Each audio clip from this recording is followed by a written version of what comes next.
서울 이태원에 위치한 클럽을 방문했다 신종 코로나 바이러스 감염증 양성 판정을 받은 학원 강사 A씨가 문매를 맡고 있습니다. A씨는 지난 2일부터 3일까지 이태원 킹클럽과 술집을 방문했습니다.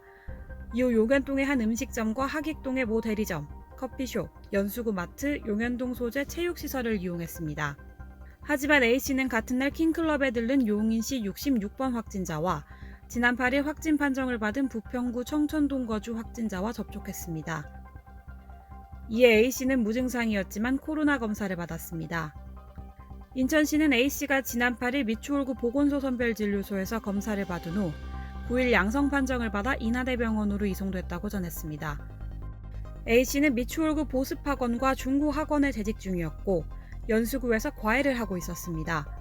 그는 미추홀구 보습학원에서 동료 강사 1명과 16살 남학생 1명, 19살 여학생을 감염시켰습니다.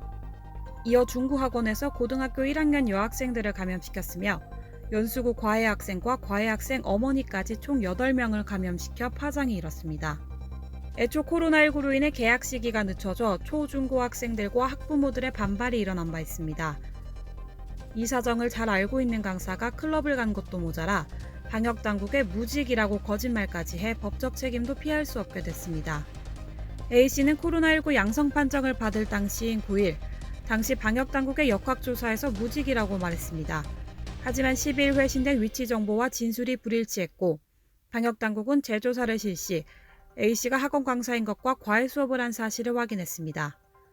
자신을 무직이라고 진술한 A씨로 인해 사나흘간의 시간을 허비하게 된 것입니다.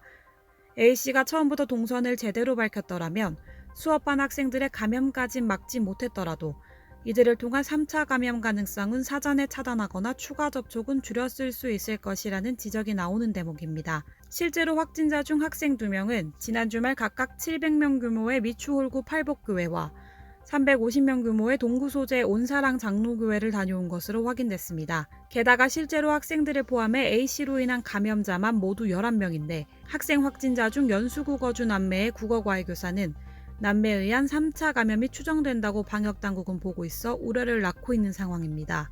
인천시는 법적 조치에 나선다는 방침이지만 A씨로 인한 2차 감염이 이미 이루어졌고 3차 감염도 우려돼 추가 확진자 발생 가능성도 장담할 수 없게 됐습니다.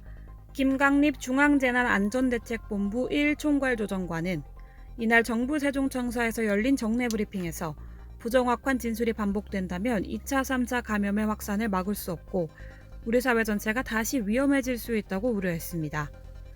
결과적으로 한 사람의 아쉬운 시민의식이 화를 더 키운 셈이 됐습니다. 코로나19가 장기화돼 조금 답답하더라도 사람들이 많은 장소는 가급적 피하고 개인위생 절차와 사회적 거리 2m를 꾸준히 유지한다면 코로나19를 물리칠 수 있을 것입니다. 이상 다이슈였습니다. 감사합니다.